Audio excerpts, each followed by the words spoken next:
propuestas técnicas a veces te limitan el consumo de vísceras. Te dicen prohibido vísceras. Y si tú programas, de repente el que hizo la programación, ya hablamos de que la programación lo hace el equipo, profesional de nutrición, chef, de repente ellos programaron mondonguito a la italiana, como sucedió en una oportunidad. Yo estaba en la cargo de gerente de operaciones, verifiqué, no, pero mondonguito a la italiana no va. ¿Pero por qué? Si el cliente me exige que los comensales lo solicitan. Sí, está bien, los comensales lo solicitan, pero acá esto es lo que manda, la base técnica. La base técnica me prohíbe vísceras.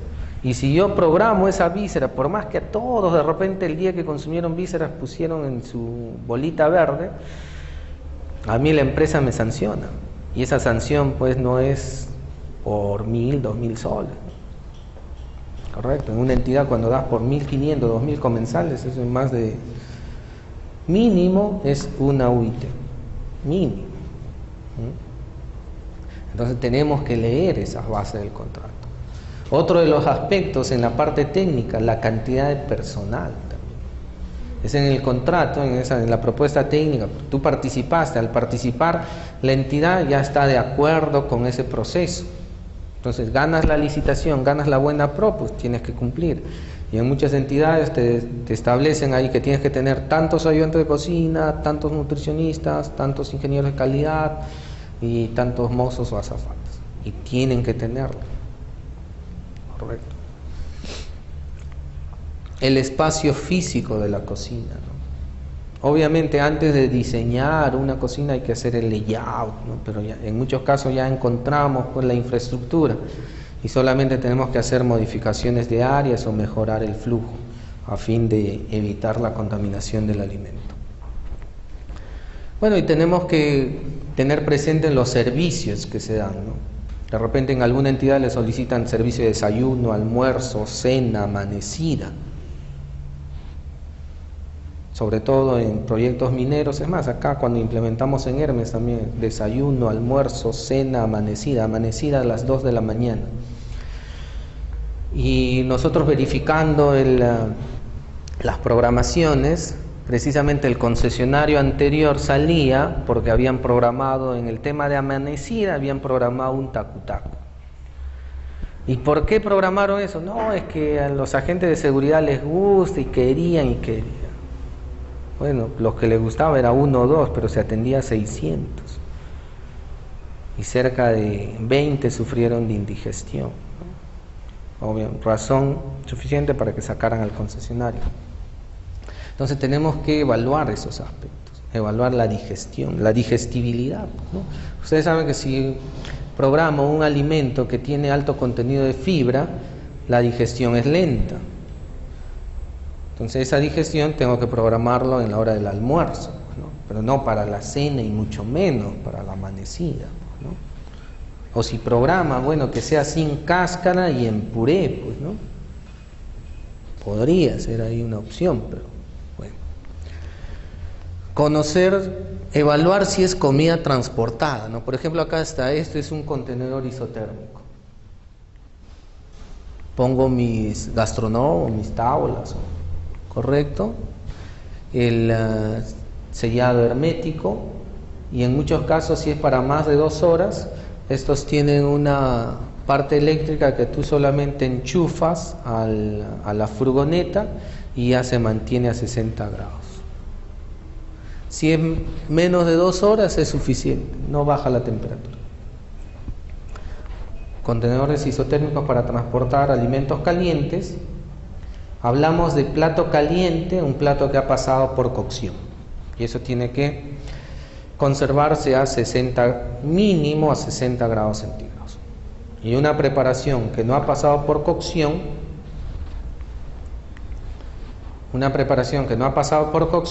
simplemente a una temperatura de 0 a 5 grados, que es una preparación sin tratamiento térmico. Muy bien. Y los procedimientos de calidad. ¿Qué son los procedimientos de calidad? Primero tienes que diseñar tu estándar de calidad.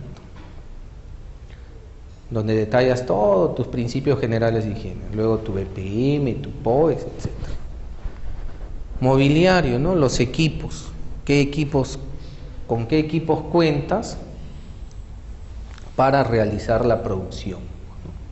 Los equipos que tienen que ser de acero inoxidable, etc. Las tablas de colores. ¿Por qué las tablas de picar tienen que ser de colores? Para evitar la contaminación cruzada, ¿no? Entonces lo que se maneja es la tabla de color celeste o azul para pescado y mariscos, rojo para carnes, amarillo para aves, verde para verduras y tubérculos, blanco para frutas y otra tabla de cualquier color para alimentos cocidos.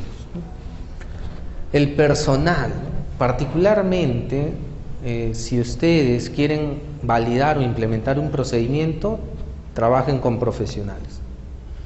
Yo sé que hay muchos cocineros empíricos, muy buenos tal vez, pero hay muchos que no conocen los procedimientos de calidad, los procedimientos de higiene, y muchos de ellos son cerrados. No tienen esa opción de cambio. Por ejemplo, acá en San Marco, yo fui jefe de la oficina de alimentación acá en San Marco del año 2010 al 2000, más o menos octubre del 2011. Me contratan porque, bueno, aparte de ser docente, asumo la jefatura porque Digesa hizo una inspección, se llevó alimentos de preparaciones con tratamiento térmico, sin tratamiento térmico, superficie de manos, superficies vivas, inertes, y en todo salimos positivos. Y sobre todo en preparaciones con tratamiento térmico salimos con coliformes, Escherichia coli, todo salió en la prensa y todo eso. Entonces implementemos un procedimiento de calidad. Ingreso, asumo la jefatura.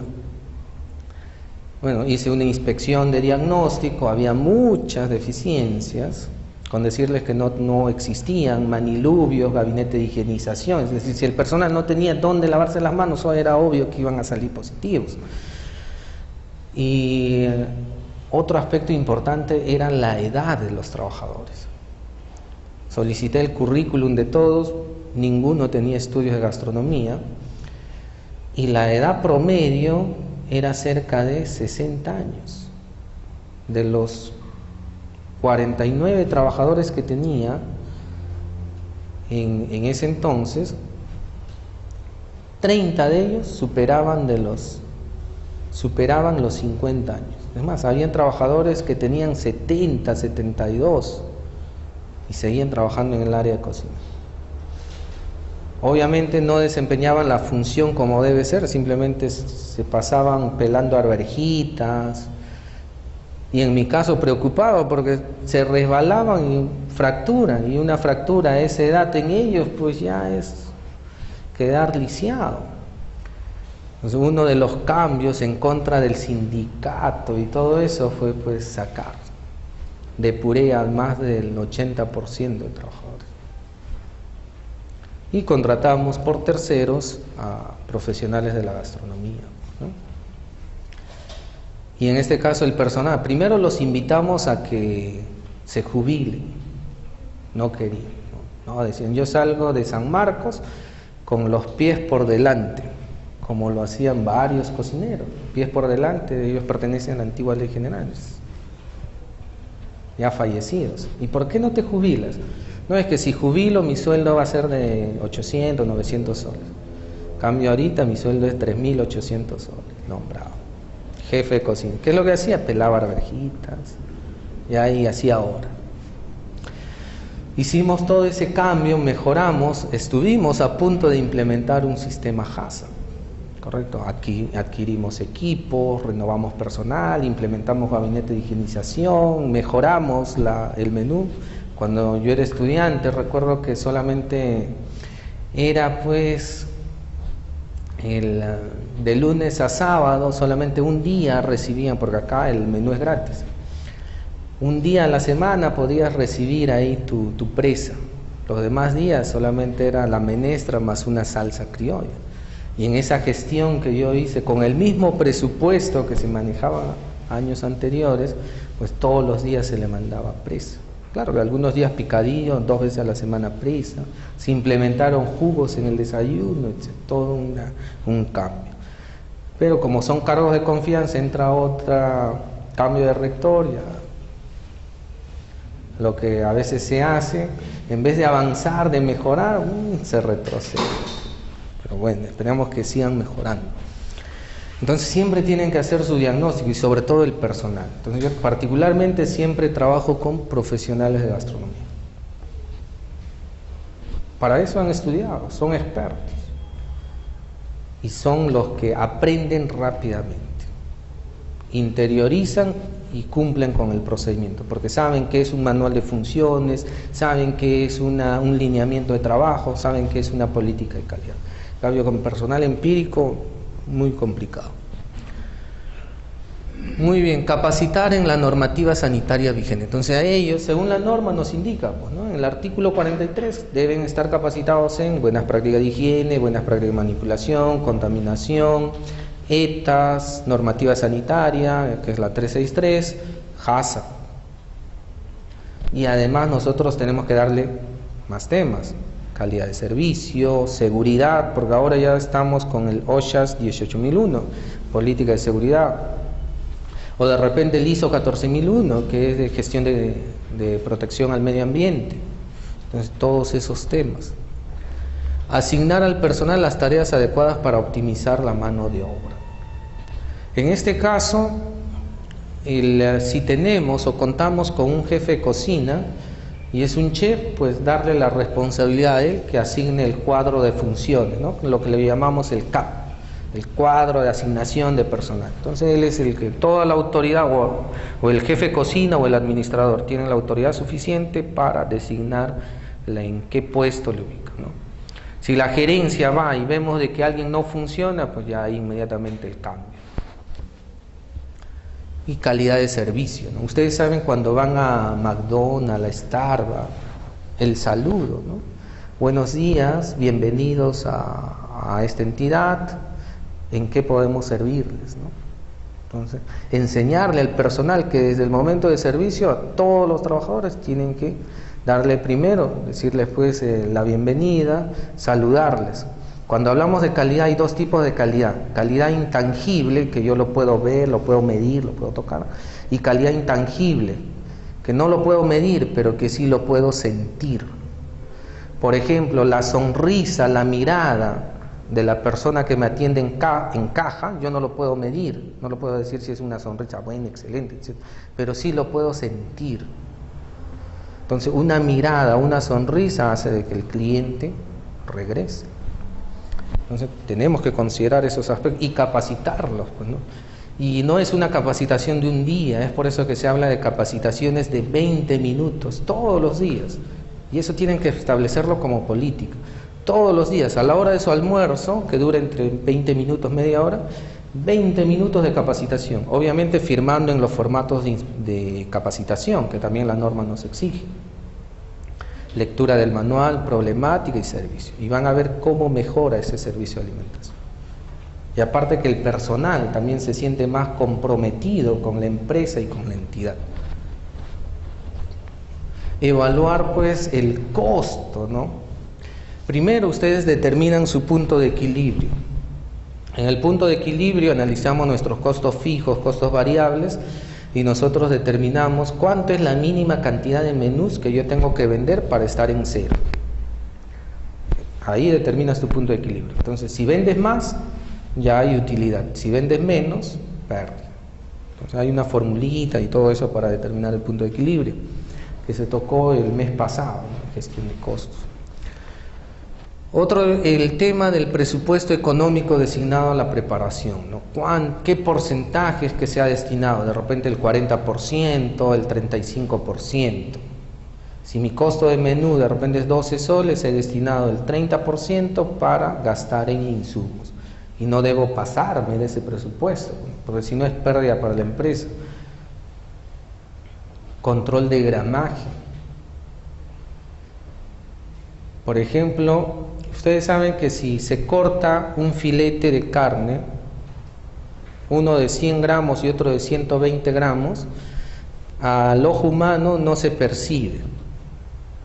Pero si lo pesamos y hay una diferencia de 20 gramos, imaginémonos nada más en 500 comensales. ¿Cuánto nosotros tenemos de pérdida para la empresa? ¿Cuánto de carne adicional hemos dado? 20 por 500 serían 10 kilos. 10 kilos extra. El kilo de carne, bola de lomo, más o menos, pongámosle 20 soles, bueno, está más.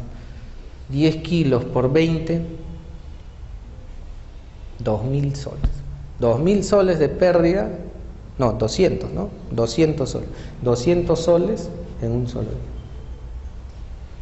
Por un inadecuado corte grama. Imaginemos, 200, si programaste carne en la semana, con 500 comensales nada más, imagínense si son 1.000 comensales, ya son 400 soles.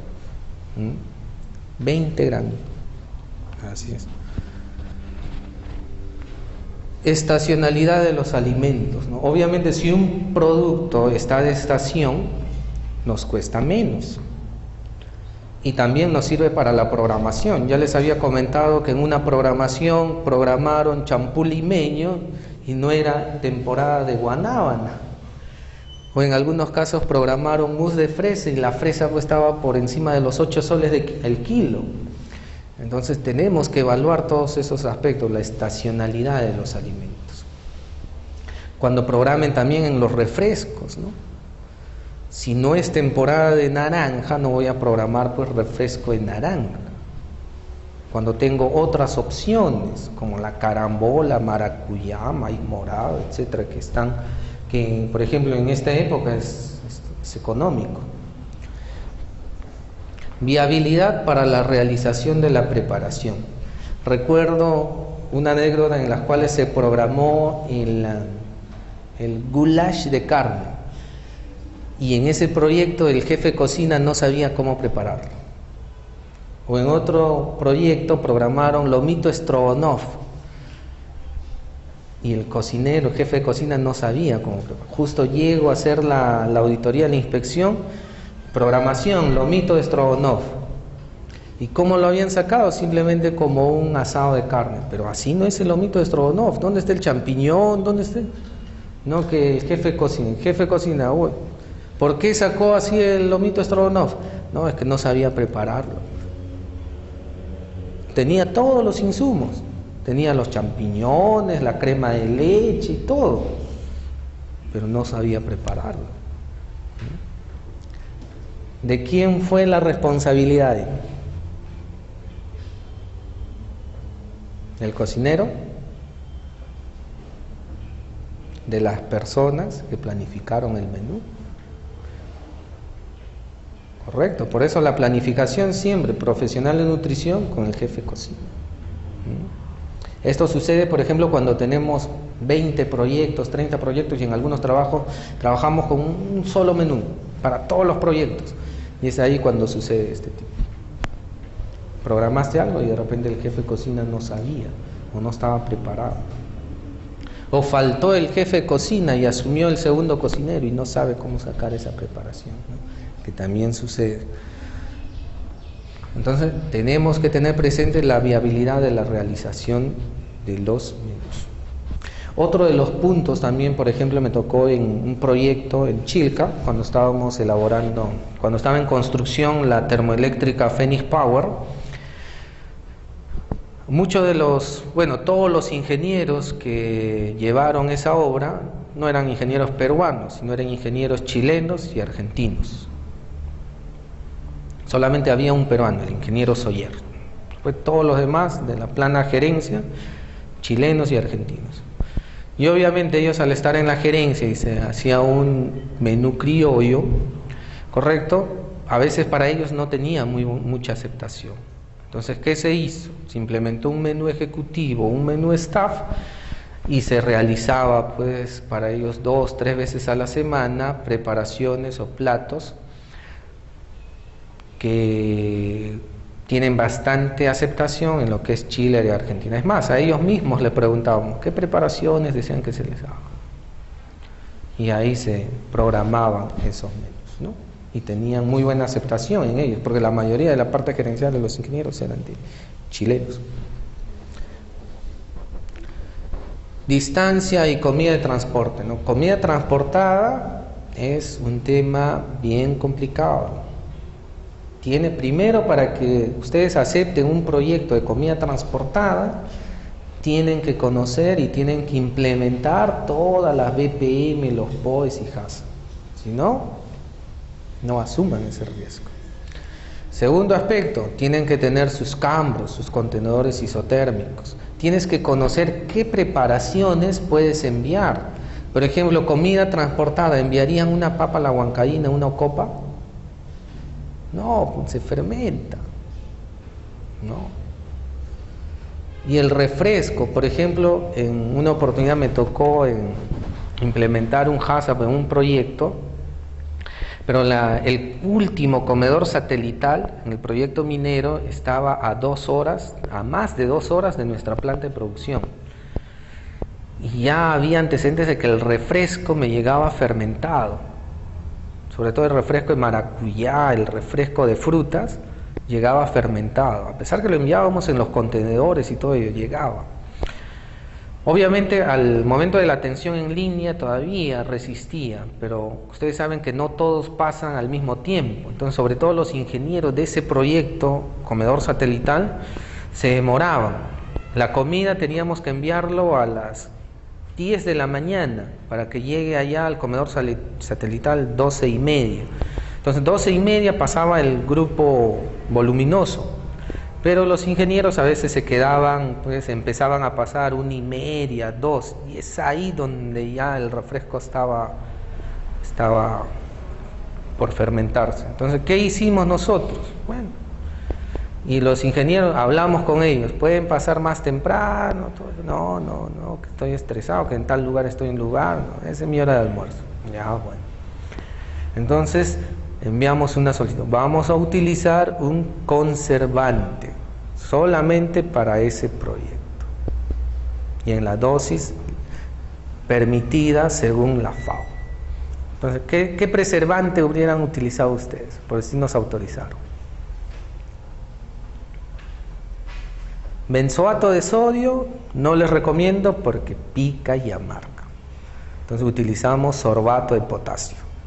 Entonces solamente para ese proyecto, dosis de 0.5 miligramos por litro, le agregábamos sorbato de potasio. Y excelente. Desde ahí ningún reporte de fermentación del refresco. Es más, hasta algunos se guardaban hasta la cena todavía el mismo refresco. Tomaban, normal.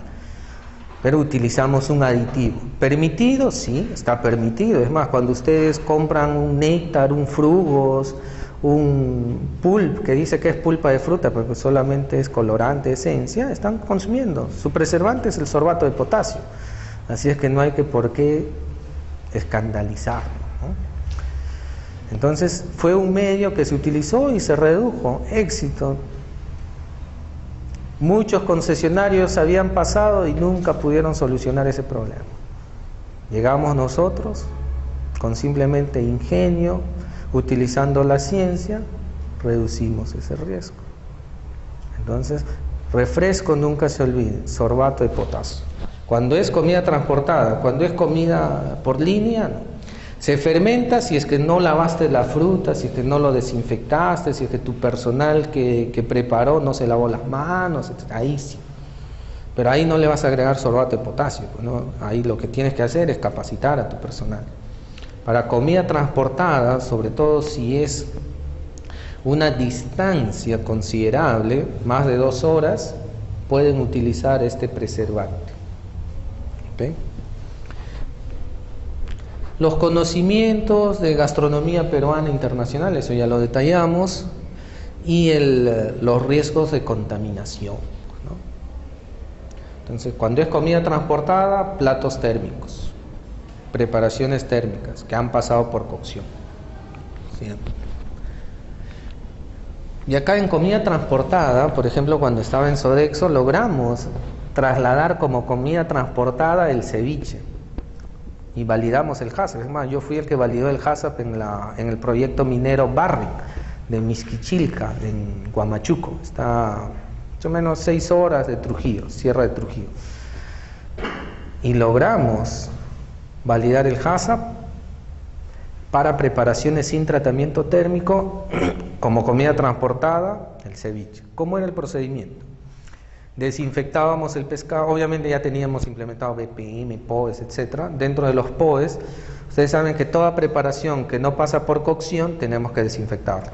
Entonces muchos desinfectan el pescado ya fileteado. Entonces ahí ingresa el cloro o el amonio cuaternario y el pescado tiene más aroma a cloro que a su sabor en sí. Entonces nosotros desinfectábamos el pescado entero, o las bondiolas entero de pescado congelado que nos llegaba. Luego, nosotros en el proceso de desinfección a 50 partes por millón, lo volvíamos a enjuagar, y lo enjuagábamos con agua hervida fría. ¿Por qué nosotros no lo enjuagábamos con el agua de caño? Primero, porque esa agua no era inocua. Si bien es cierto, nosotros estábamos a cargo de nuestra planta de tratamiento de agua, porque ahí no hay agua potable, en ningún proyecto minero hay agua potable. Entonces sí hay una planta de tratamiento de agua en la cual tú le agregas el cloro y controlas el pH, pero no haces control de análisis microbiano, análisis microbiológico. Entonces para reducir ello, hacíamos hervir el agua y luego lo enjuagábamos. Y luego, bueno, seguían todo el procedimiento. Y se enviaba el ceviche no preparado, sino lo preparado en los comedores satelitales. Se enviaba todo preelaborado, pescado cortado, cebolla, ají limo y el limón, ¿correcto? El limón entero. Y cuando llegaba a la planta, siempre iba un ayudante de cocina que era el que servía en el comedor satelital, ya hacía la mezcla, hacía la preparación y se daba inmediatamente. No había riesgo de contaminación, ¿sí? Nunca hubo un brote de ETA. Y un éxito porque ellos reclamaban que querían su ceviche en el almuerzo, porque obviamente en un proyecto minero en el almuerzo estaban pues en los comedores satelitales. Y se dio el lujo de eso. Cuando ustedes planifican un menú tienen que evaluar 2 factores. Un factor interno, factores internos y factores externos. Dentro de los factores internos tengo que evaluar mi infraestructura, el lugar donde yo voy a preparar los alimentos. Tengo que evaluar los equipos, con qué equipos contamos. La capacidad de producción, si tienes una capacidad de producción para 200, 500, 1000. Si tienes una capacidad de producción para 200 y tienes 500 comensales, es un poco complicado. Tenemos que implementar un turno noche para que en el turno noche nos hagan el mise en place y ya en el turno día solamente producción o cocción. El presupuesto y el tipo de servicio, ¿no? Dentro de los factores externos tenemos que evaluar el clima, la estacionalidad y disponibilidad de los alimentos y la normativa sanitaria, ¿no?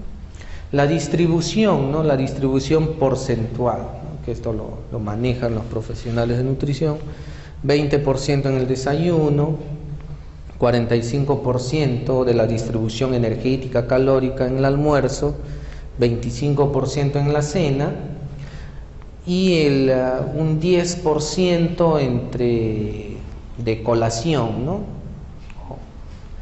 Que en algunos casos se puede dar, en otros casos no, solamente trabajas 3 servicios, desayuno, almuerzo y cena, no hay colación, ¿correcto? Entonces ahí ya distribuyes el 10% entre esas 2 preparaciones, 25 acá y 50 acá. Muy bien. ¿Qué preguntas tenemos que realizarnos antes de planificar un menú? Una de ellas es, ¿qué preparaciones se venderán mejor? Porque el objetivo del servicio de alimentación es vender. Sobre todo si es que el cliente o el comensal es quien paga el servicio. Donde hay más riesgos es cuando el comensal paga el servicio. Menos riesgo es que la empresa subvencione a todos sus trabajadores. Te dice 400, ya tú cocinas para los 400.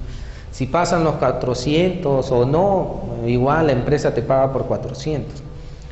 Pero cuando es el comensal, el trabajador, quien paga por su propio menú, ahí es donde hay problemas. Tenemos que esforzarnos más, porque el cliente, si no está satisfecho, sale de la empresa y se va a un restaurante o a la cafetería afuera, y no sube o no va a tu servicio, al concesionario de alimentos. Entonces ahí es donde tenemos que esforzarnos más. Entonces ahí sí tenemos que ver esto, qué preparaciones podemos vender más o pueden tener más aceptabilidad. Otro de los factores, qué características poseen nuestros clientes potenciales, ¿no? Si voy a programar un menú ejecutivo, un menú operario, etc. El presupuesto y tu punto de equilibrio. El presupuesto que se destina para el alimento. La hora pico de servicio. ¿Por qué es importante conocer la hora pico de servicio? Para tener a todo mi personal comprometido y que en esa hora todos salgan a la línea a atender. Porque siempre hay horas pico de servicio. De repente es de 12:30, 1:30, pasan todo el bloque y luego ya viene el staff o la gerencia, ¿no? Pero ya por menos volumen. ¿Qué alimentos están de temporada, ¿no? Por ejemplo, acá no es posible complacer a todo el mundo en todo momento, pero se puede tratar de satisfacer a más del 90%. Con que nosotros lleguemos a una satisfacción al 95% de los comensales es más que suficiente. Podemos sentirnos que hemos logrado nuestro objetivo. Bueno, las leyes de la alimentación, que lo conocen. Al momento de programar un menú, el menú tiene que ser completo, armónico, suficiente, adecuado y limpio. Completo, que tenga todos los nutrientes, carbohidrato, proteína, grasa, etc. Armónico, que exista un balance adecuado entre ellos. Suficiente, que cubra las necesidades nutricionales. Adecuada, que sea para la edad o el grupo etario que nosotros nos dirigimos. Y limpia, que sea inocua. Las consideraciones, sobre todo tenemos que ver, cumplir con las 5 leyes de la alimentación, los requerimientos nutricionales y sobre todo que sean preparaciones que nos generen rendimiento y utilidad, ¿no? ¿En dónde nosotros obtenemos más utilidad? ¿En un asado con puré o en un picante de carne?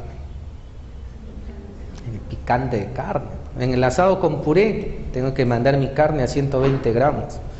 En el picante de carne lo puedo sacar hasta con 80 gramos. Y ahí obtengo mayor rentabilidad, mayor utilidad, mayor ganancia. ¿Quiénes deben participar en la planificación de un menú? Ya lo habíamos mencionado, ¿no? El profesional de nutrición, la gerencia de operaciones y chef ejecutivo. Cuando nosotros ya consideramos todos esos aspectos, podemos elaborar los cíclicos de menú. Un cíclico de menú. ¿Cuántos de ustedes han trabajado con un cíclico de menú? Imagino que la mayoría han trabajado con cíclicos, ¿no? Cíclicos de 6 semanas, de 3 semanas, 4 semanas, 8 semanas, 12 semanas, ¿no? Sí, nosotros trabajamos con esos cíclicos. Uno de ellos es el cíclico estándar, ¿no? En la cual los menús se repiten de manera regular. La cantidad de días lo va a establecer la empresa. Puede ser un cíclico de 4 semanas, 6 semanas o 12 semanas, ¿no? Por ejemplo, en un hospital pueden elaborar hasta cíclico de 5 días, de 15 días. Porque el paciente no se queda, pues el tiempo promedio de un paciente que se queda hospitalizado en nuestro país, 5 días. Entonces, si hago un cíclico de 15 días, más que suficiente, porque ese paciente ya no va a estar ahí, ¿no? Obviamente para el personal médico, enfermeras, ellos sí tienes que elaborar tu cíclico de 12 semanas, ¿no? Entonces, un cíclico de menú, es decir, si yo programé hoy día arroz con pollo o lomo saltado, ese lomo saltado no lo vuelvo a ver hasta 3 semanas o 4 semanas. Ese es el estándar, ¿no? Por ejemplo, acá. Si tú realizaste una determinada programación día lunes, tienes un cíclico de 21 días. El día 22, día lunes, se vuelve a repetir la programación que tú realizaste acá. Ese es un cíclico estándar.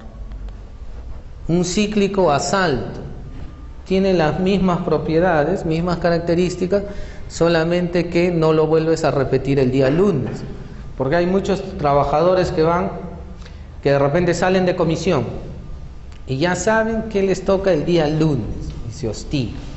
Entonces lo modificamos, lo podemos poner miércoles, ¿no? Y ahí corremos, cíclico de 23 días, cosa que la preparación ya no se repite un lunes, sino se vuelve a repetir ya un miércoles. Y lo que di el día 2, lo doy un día jueves. Y así. Esto es otro tipo de cíclico a saltos. El cíclico partido es un cíclico en la cual establecemos las preferencias. Porque ustedes saben que elaborar un cíclico en la cual el arroz con pollo se repita luego de 4 semanas, tenemos que evaluar la preferencia. Entonces ahí evalúas preferencias de alimentos, de preparaciones. Entonces de repente el arroz con pollo lo consideras cada 15 días y así vas poniendo ciertos platos que tienen mayor aceptabilidad. Por ejemplo, un lomo saltado, el arroz con pollo, el ceviche, por ahí. Hiciste tu cíclico de 12 semanas en la cual lo que tú diste un lunes ya no se va a repetir hasta 3 meses. Pero considerando esta opción, el cíclico partido, sí puedes incluir el arroz con pollo y el lomo saltado en ciertos días y lo vuelves a repetir, ¿no? Reglas básicas para la planificación del menú: tu valor nutricional, tenemos que evaluar la variedad, la textura, consistencia, color, forma, humedad, el método de preparación, etcétera, ¿no? De cada plato. Dentro del cíclico, de las consideraciones, consideramos estos 3 aspectos básicamente. El aporte nutricional, que para ello es que hoy día vamos a utilizar los software para determinar